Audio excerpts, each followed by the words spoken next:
Alert, in moments, Joe Biden's going to be delivering his final pitch before the midterms. The core message of the speech: Republicans are a threat to democracy. I don't know how Americans voting for Republicans could be a threat to democracy since we're voting for them. And it's not like they're going to get into office and lock their doors and refuse to leave. So maybe Joe Biden will explain what he means by this, but I doubt it.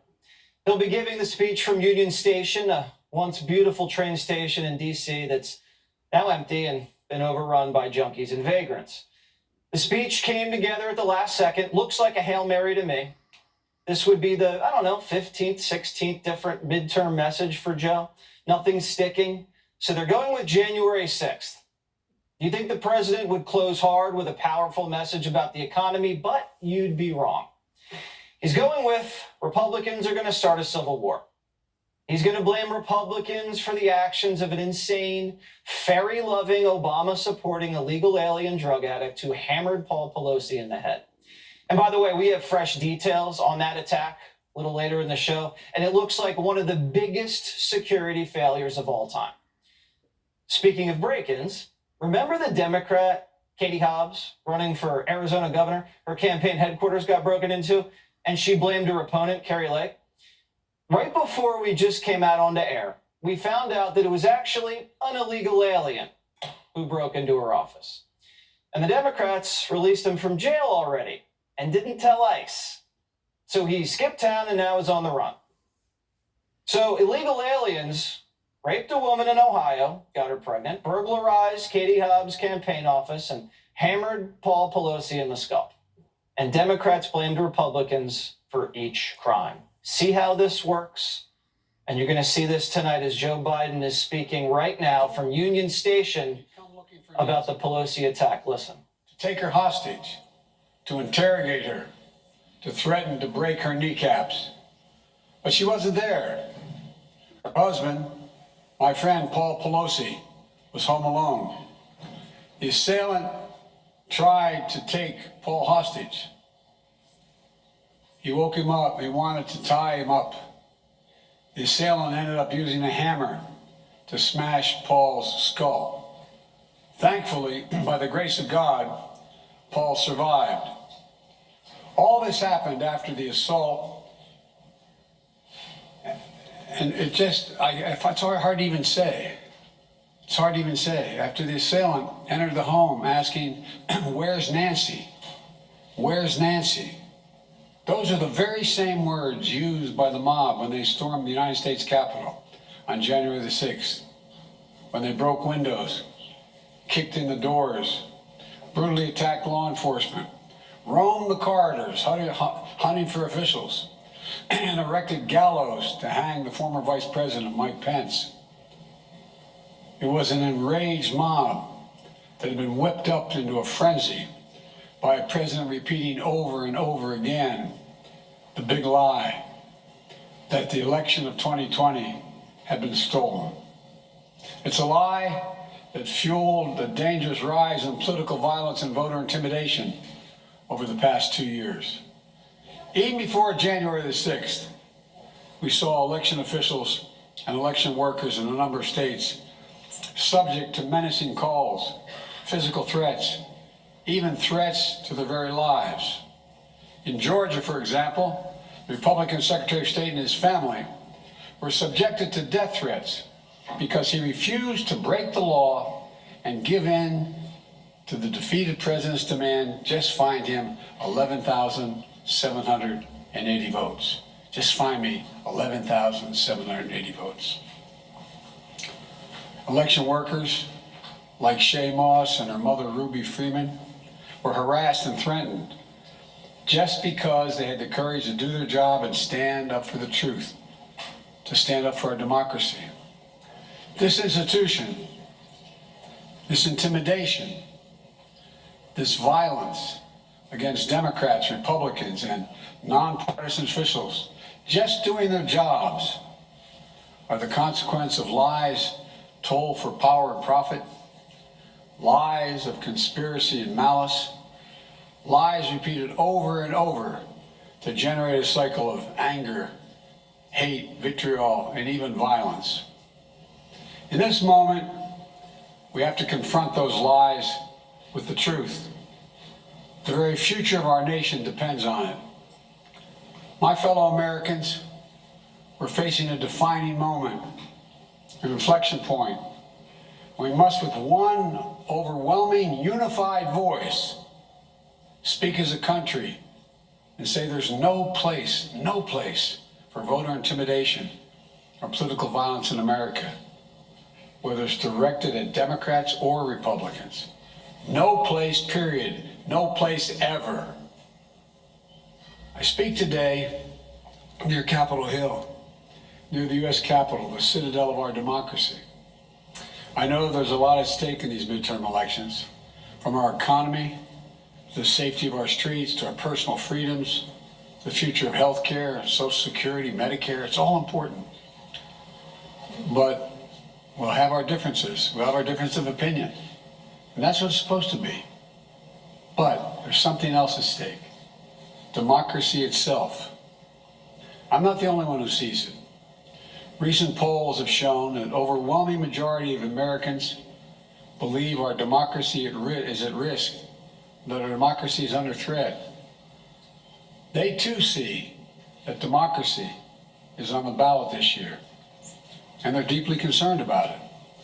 So today, I appeal to all Americans, regardless of party, to meet this moment of national and generational importance. We must vote knowing what's at stake, and not just the policy of the moment, but institutions that have held us together as we've sought a more perfect union are also at stake. We must vote knowing who we have been, what we're at risk of becoming. Look, my fellow Americans, the old expression, freedom is not free. It requires constant vigilance. From the very beginning, nothing has been guaranteed about democracy in America. Every generation has had to defend it, protect it, preserve it, choose it. For that's what democracy is. It's a choice, a decision of the people, by the people, and for the people. The issue couldn't be clearer in my view. We, the people, must decide whether we will have fair and free elections, and every vote counts. We, the people, must decide whether we're going to sustain a republic where reality is accepted, the law is obeyed, and your vote is truly sacred. We, the people, must decide whether the rule of law will prevail, or whether we will allow the dark forces that thirst for power put ahead of the principles that we've long guided us. You know, American democracy is under attack because the defeated former president of the United States refused to accept the results of the 2020 election. He refuses to accept the will of the people. He refuses to accept the fact that he lost. He has abused his power and put the loyalty to himself before loyalty to the Constitution. And he's made a big lie an article of faith in the MAGA Republican Party, the minority of that party. The great irony about the 2020 election is that it's the most attacked election in our history, and yet, there's no election in our history that we can be more certain of its results. Every legal challenge that could have been brought was brought. Every recount that could have been undertaken was undertaken. Every recount confirmed the results. Wherever fact or evidence had been demanded, the big lie has been proven to be just that, a big lie, every single time. Yet now, extreme MAGA Republicans aim to question not only the legitimacy of past elections, but elections being held now and into the future. The extreme MAGA element of the Republican Party, which is a minority of that party, as I said earlier, but is this driving force, is trying to succeed where they failed in 2020, to suppress the right of voters and subvert the electoral system itself. That means denying your right to vote and deciding whether your vote even counts. Instead of waiting until an election is over, they're starting well before it. They're starting now. They've emboldened violence and intimidation of voters and election officials.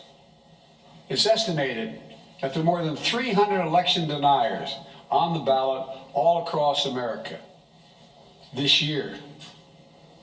We can't ignore the impact this is having on our country.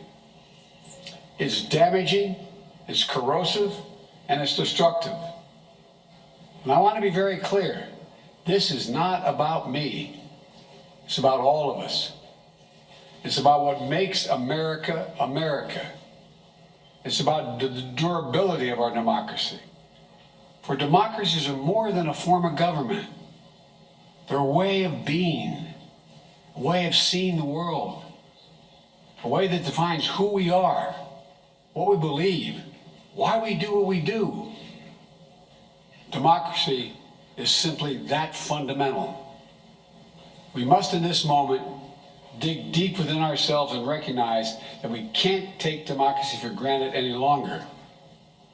With democracy on the ballot, we have to remember these first principles. Democracy means the rule of the people, not the rule of monarchs or the moneyed, but the rule of the people. Autocracy is the opposite of democracy. It means the rule of one person, one interest, one ideology, one party. To state the obvious, the lives of billions of people from antiquity till now have been shaped by the battle between these competing forces, between the aspirations of the many and the greed and power of the few, between the people's right for self-determination and the self-seeking autocrat, between the dreams of a democracy and the appetites of an autocracy. What we're doing now is going to determine whether democracy will long endure. It, in my view, is the biggest of questions. Whether the American system that prizes the individual, bends towards justice, and depends on the rule of law, whether that system will prevail. This is the struggle we're now in. A struggle for democracy, a struggle for decency and dignity, a struggle for prosperity and progress, a struggle for the very soul of America itself. Make no mistake, democracy is on the ballot for all of us. We must remember that democracy is a covenant. We need to start looking out for each other again, seeing ourselves as we the people, not as entrenched enemies. This is a choice we can make. Disunion and chaos are not inevitable. There's been anger before in America. There's been division before in America. But we've never given up on the American experiment. We can't do that now. The remarkable thing about American democracy is this: just enough of us, on just enough occasions, have chosen not to dismantle democracy, but to preserve democracy. We must choose that path again. Because democracy is on the ballot, we have to remember that even in our darkest moments, there are fundamental values and beliefs that unite us as Americans. And they must unite us now. What are they? Well, I think first, we believe the vote in America is sacred, to be honored, not denied, respected, not dismissed, counted, not ignored. A vote is not a partisan tool to be counted when it helps your candidates and tossed aside when it doesn't. Second, we must, with an overwhelming voice, stand against political violence and voter intimidation, period. Stand up and speak against it. We don't settle our differences in America with a riot, a mob, or a bullet, or a hammer. We settle them peaceably at the ballot box. We have to be honest with ourselves, though. We have to face this problem. We can't turn away from it. We can't pretend it's just going to solve itself. There's an alarming rise in the number of our people in this country condoning political violence or simply remaining silent, because silence is complicity. The disturbing rise of voter intimidation, the pernicious tendency to excuse political violence, or at least trying to explain it away. We can't allow this sentiment to grow. We must confront it head on now. It has to stop now. I believe the voices excusing or calling for violence and intimidation are a distinct minority in America, but they're loud and they are determined. We have to be more determined. All of us who reject political violence and voter intimidation, and I believe that's the overwhelming majority of the American people, all of us must unite to make it absolutely clear that violence and intimidation have no place in America. And third, we believe in democracy. That's who we are as Americans. I know it isn't easy. Democracy isn't perfect. It always has been. But we're all called to defend it now. History and common sense tell us that liberty, opportunity, and justice thrive in a democracy, not in an autocracy. At our best, America is not a zero-sum society where for you to succeed, someone else has to fail. I promise America is big enough. It's big enough for everyone to succeed. Every generation opening the door of opportunity just a little bit wider. Every generation, including those who've been excluded before. We believe we should leave no one behind, because each one of us is a child of God. And every person is sacred. If that's true, then every person's rights must be sacred as well. Individual dignity, individual worth, individual determination. That's America. That's democracy. And that's what we have to defend. Look, even as I speak here tonight, 27 million people have already cast their ballot in the midterm elections. Millions more will cast their ballots in the final days leading up to November the 8th. And for the first time, this is the first time since the national election of 2020, once again, we're seeing record turnout all over the country. And that's good. We want Americans to vote. We want every American's voice to be heard. Now we have to move the process forward. We know that more and more ballots are cast in early voting or by mail in America. We know that many states don't start counting those ballots until after the polls close on November 8th. That means in some cases we won't know the winner of the election for a few days, until a few days after the election. It takes time to count all legitimate ballots in a legal and orderly manner. It's always been important for citizens in democracy to be informed and engaged. Now it's important for citizens to be patient as well. That's how it's supposed to work. This is also the first election since the events of January 6th, when the armed angry mob stormed the U.S. Capitol. I wish I could say the assault on our democracy had ended that day, but I cannot. As I stand here today, there are candidates running for every level of office in America, for governor, Congress, Attorney General, Secretary of State, who won't commit, they will not commit to accepting the results of election that they're running in. This is a path to chaos in America. It's unprecedented, it's unlawful, and it's un-American. I've said before, you can't love your country only when you win. This is no ordinary year. So I ask you to think long and hard about the moment we're in. In a typical year, We're often not faced with questions of whether the vote we cast will preserve democracy or put us at risk. But this year we are. This year, I hope you'll make the future of our democracy an important part of your decision to vote and how you vote. I hope you'll ask a simple question of each candidate you might vote for. Will that person accept the legitimate will of the American people and people voting in his district or her district? Will that person accept the outcome of the election, win or lose? The answer to that question is vital. And in my opinion, it should be decisive.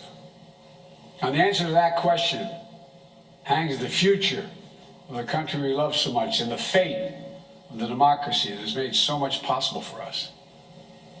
Too many people have sacrificed too much for too many years for us to walk away from the American project and democracy. Because we've enjoyed our freedoms for so long, it's easy to think they'll always be with us no matter what. But that isn't true today. In our bones, we know democracy is at risk. But we also know this. It's within our power, each and every one of us, to preserve our democracy. And I believe we will. I think I know this country. I know we will. You have the power.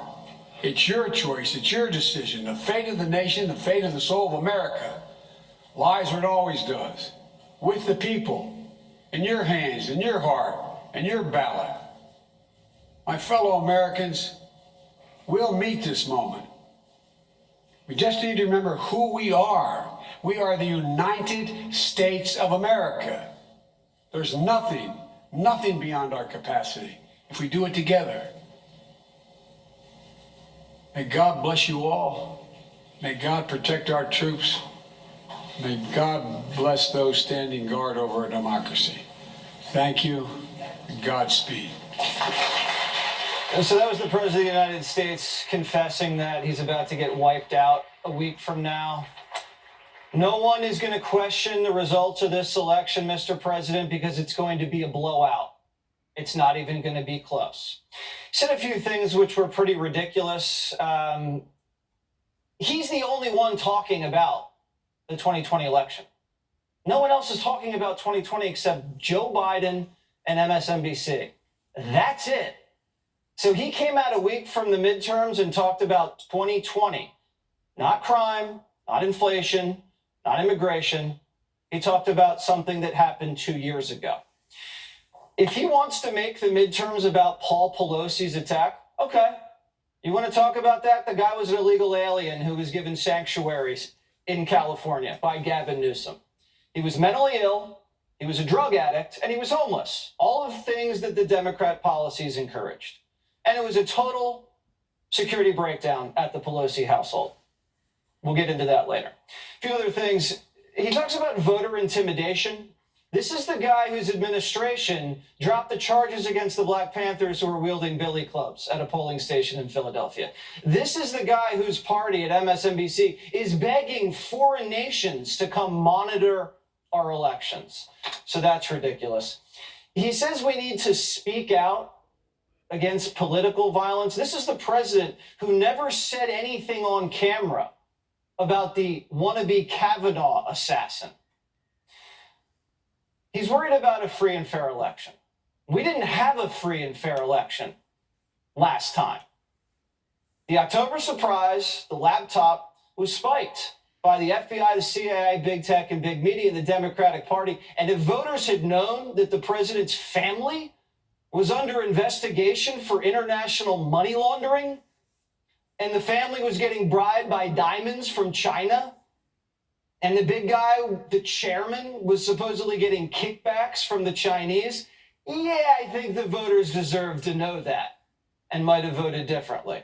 Now, Biden actually said himself just a year ago that the midterms were going to be rigged. We actually have that tape. Let's hear the president of the United States say that these midterms are rigged. Run it. A moment ago, you were asked whether or not you believed that we would have free and fair elections in 2022 if some of these state legislatures reforms their voting protocols. Imagine if those attempts to say that the count was not legit. You have to recount it, or we're not going to count, we're going to discard the following votes. I mean, sure, I'm not saying it's going to be legit. All right, so he's not saying that the midterms are going to be legit, but if you say it, then you're an election denier. Who's going to try to start a civil war? Doesn't make any sense. And I don't think the word got to Crooked, because last week she said that the Republicans were stealing 2024. And if you're keeping count at home, Hillary Clinton has now said 3 elections were stolen. So she's actually the threat to democracy. Lastly, he's saying if you vote Republican, democracy's over. Okay. So basically he wants one party rule. Does that sound democratic to you? Politicizing the attack from the jump. Today, Primetime obtained more court documents filled with brand new details about what happened that night, details the Democrats have been trying to hide. Like the Pape entered the house through the back door after smashing a window and no alarm went off. They definitely had an alarm though. So why didn't it work? Was it turned off? Who turned it off? We don't know. We also learned a lot more about this encounter in the bedroom. Apparently, Paulie called the cops on speaker with the Pape next to him. Brilliant. So he knew the cops were on their way and decided to stick around anyway. Not a genius. There was also more evidence that cops didn't tell us about. They found a laptop in DePape's backpack. What's on the laptop? Is there something on that laptop we're not supposed to see? We heard a lot about the hammers, the duct tape, and the zip ties, but nothing about this mystery laptop until now. These documents also suggest it was Paul Pelosi who opened the door when police arrived, but that's when he lost his grip on the hammer and DePape slugged him in the side of the head. The cops weren't quick enough to stop him. They didn't wrestle him down until Paul was on the floor in a pool of his own blood. All of this was caught on camera from multiple angles. The cops had body cams, and we're told Paulie's house is filled with Ring security cameras. Not to mention, Capitol Police have access to a live feed of the Pelosi home, which captured the attack in progress. Only problem? No one was watching it. And they don't want you to see any of it. Has the family been shown that audio and that video yet? So that meeting is happening today, so that limited members of that family are able to view that footage so that they can have certain questions in their mind answered. Is there a public interest, District Attorney, in releasing that 911 call and the body camera video to the public as well? No, my job, Wolf, is to make sure that we protect the state of this investigation. Revealing that evidence through the media is just not what we think is appropriate. Oh, okay. Limited members of the Pelosi family, does that include Gavin Newsom? He's related through marriage. But if you want to see the body cam footage released, you're a conspiracy theorist. According to the Washington Post, asking to release the video is mostly a way to extend the conspiracy theory. Well, it's actually the opposite. We want to see the body cam to clear up the questions we have. There's no conspiracy here. Didn't the Washington Post say democracy dies in the darkness? Do they want to keep the body cam under wraps because why? The police didn't do what they were supposed to?